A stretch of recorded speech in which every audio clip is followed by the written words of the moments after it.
यदगत्वान निर्वते तदाम पराम मम मम मना तुम्ही नाही हो अंकुशराव तुम्ही मम मना.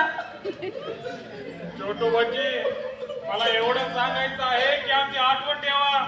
माझ्या मागून मला शिव्या शाप देऊ नका. या कोर्टातल्या साहेबांसारखा किंवा जुरीतील सभ्यग्रस्त म्हणून बसलेल्या लोकांसारखा मनाचा हलकेपणा दाखवू नका. कायदा लावायचं ठरवलंस ना तर बाहेरच्या अख्ख्या दुनियाला तुरुंगात जाऊन बसावं लागेल. बाहेरची अख्खी दुनिया उघडी पडेल. दोस्तांनो, तुमच्या दोस्ताचा आता अगदी 11 विकेटने डिफीट झाला आहे. देवाची प्रार्थना करा. त्याला सांगा की कॅप्टनचा गुन्हा नव्हता, त्याचं तकदीर खराब होतं म्हणून. या आपल्या मैत्रिणी दुनियेच्या बाजारात फार खराब लाईफ काढावं लागतंय बिचाऱ्यांना. या धंदेवाल्या बाया, चोर, पाकिटमार, खरेखोटे भिकारी, झोपडपट्टीच्या चिखलात राहणारे लोक यांच्याशी आपलं कधीच भांडण नव्हतं. त्या सगळ्या दोस्तांना म्हणतो की माझं काही चुकलं माकलं असेल तर माफ करा. हा पण हे कायद्याच्या गप्पा करणारे जेलचे वार्डर बिल्डर यांनी मात्र मला फार पिडलं. माझ्या शेवटच्या बागरीतल्या अर्धी बागर पळवली या लोकांनी. खरं तर ह्याचा सत्यानाश होऊ दे असं मला असं वाटतं.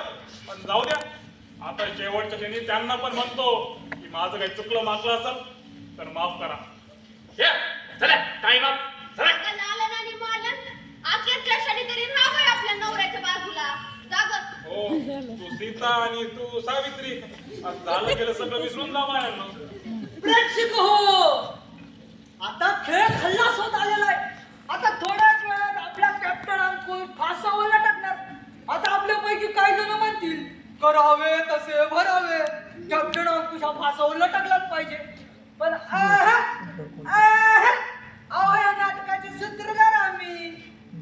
बाहेरच्या दुनियेत जे काही कायदे असतील त्याचा आम्ही पूर्णपणे सन्मान करतो. पण इथं हम बोले सो कायदा. त्याच्यामुळे कॅप्टन अंकुश दाखवा बरं तो चमत्कार. धाव फोडून मार बरं देवाला आवाज. नारायण नारायण नारायण नारायण नारायण नारायण. बसा, तुझं तर कल्याण असो. तुझ्या हाकेला मी धावून आलो. गळ्यातील फास का चिरंजीव. भगवंता, तुला देण्यासारखं आता माझ्यापाशी काही नाही रे. काही नाही, काही नाही. बघता सावकाश, हप्त्या हप्त्याने दे. भरपूर कमवल्याशिवाय तू तरी कुठून देणार.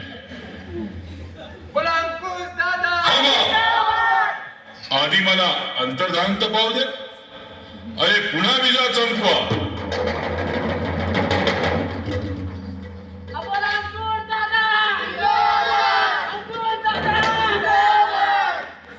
सासूबाई, वाचलो बर का. हो कॅप्टन साहेब, वाचला एकदाच.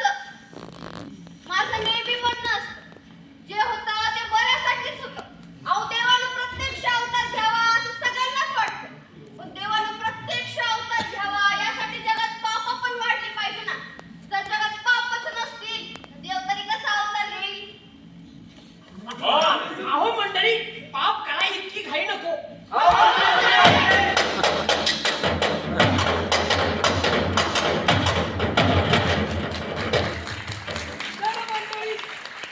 मनापासून सांगा, कसा वाटला तुम्हाला आमचा 3 पैशाचा तमाशा.